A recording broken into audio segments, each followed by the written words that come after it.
Her aşk katilidir bir öncekinin. Rüzgarlı bir tepenin yamacındayım şimdi. Kent suskun ve istasyonlar ayrılık için var bu şehirde. İmlası bozuk, üşümüş ve kirli bir çocuk olurum. Ve kirli bir çocuk olurum seni düşünürken.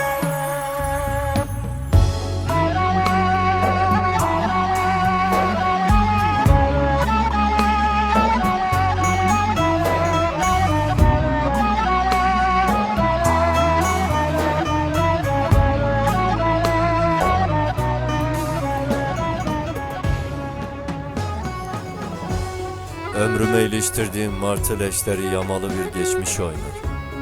İmtihanlar ve intiharlar üzerine kurulu hayatlardan gecenin en serseri yanını alırım günceme.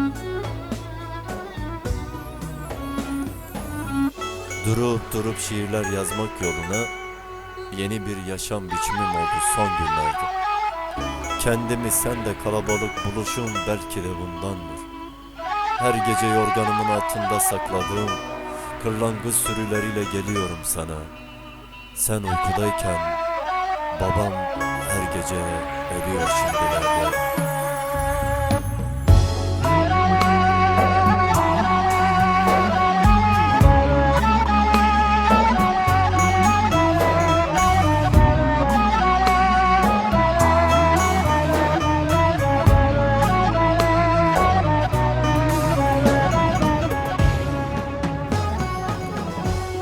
Bana en çok sensizlik koyuyor. Sonra Babil'in asma bahçelerine asıyorum kendimi uyanmak için. Eski bir aşkını anlatıyorken bana konuştuklarından yapılma bir sessizlik oluyor ağzım. Kaç kez kanıyorum bir bilsen.